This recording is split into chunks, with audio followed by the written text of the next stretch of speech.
One of the events we were privileged to participate in at the Parliament of the World's Religions in Melbourne was an interreligious panel entitled Practicing Yoga, Covert Conversion to Hinduism, or the Key to Mind-Body Wellness for All.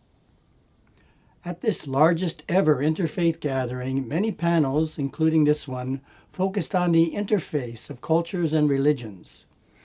With yoga becoming so popular in the world, it was a natural candidate for reflection, and the results were, as you will see, fascinating. The Parliament defined the issue and thus points of discussion. The science of yoga has grown enormously on the global stage in the last few decades due to widespread recognition of its physical and mental health benefits. Hinduism teaches that yoga is comprised of 8 steps, of which the popularly practiced postures are an integral part. Although yoga's origins are Hindu, its practitioners come from virtually all faiths. The United States alone has about 20 million practitioners, with hundreds of millions worldwide. However, the Hindu roots of yoga and the use of Hindu chants, such as the sacred syllable Om, appear to have created apprehensions that the practice of yoga leads to de facto conversion to Hinduism. Yet, as a pluralistic, non-exclusivist, and non-proselytizing religion, Hinduism teaches that one need not become a Hindu or repudiate one's own faith to practice yoga and reap its benefits. How founded is the fear of conversion? Is the practice of yoga inconsistent with the tenets of other religions? Can interfaith dialogue help individuals, irrespective of faith, reap the immense benefits that follow from the practice of yoga? The aim of this program is to foster understanding among faith traditions and to create a sustainable basis for the practice of yoga by all. Reverend Ellen Grace O'Brien, Spiritual Director of the Center for Spiritual Enlightenment and a minister in the Kriya Yoga tradition, moderated the panel discussion.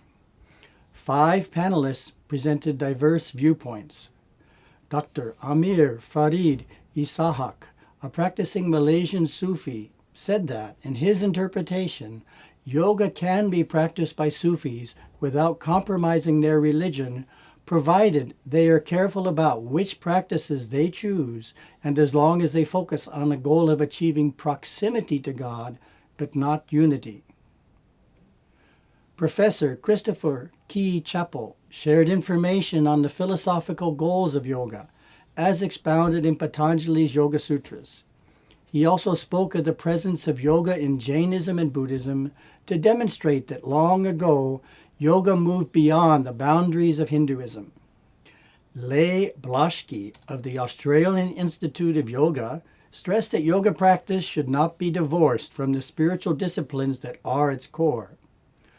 Suhag Shukla, a Hindu who grew up in the U.S. and now a board member of the Hindu American Foundation, was adamant that yoga and its path of meditation are vital Hindu practices, integral to the religion.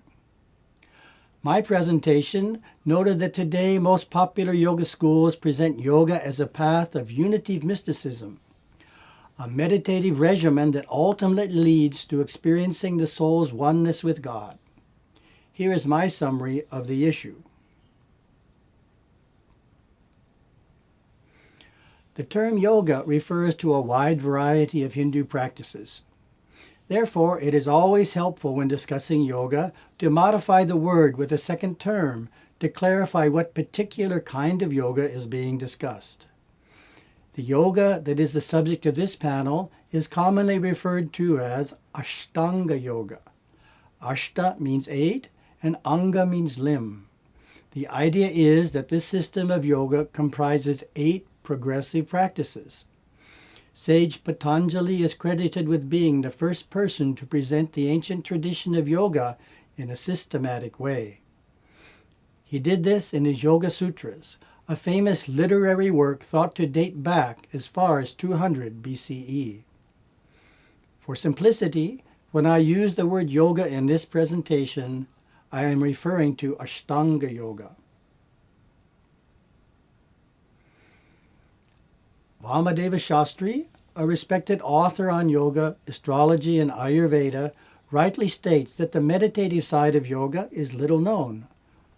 Quote, "Yoga today is most known for its asana, yogic posture, tradition, the most popular, visible, and outward form of the system.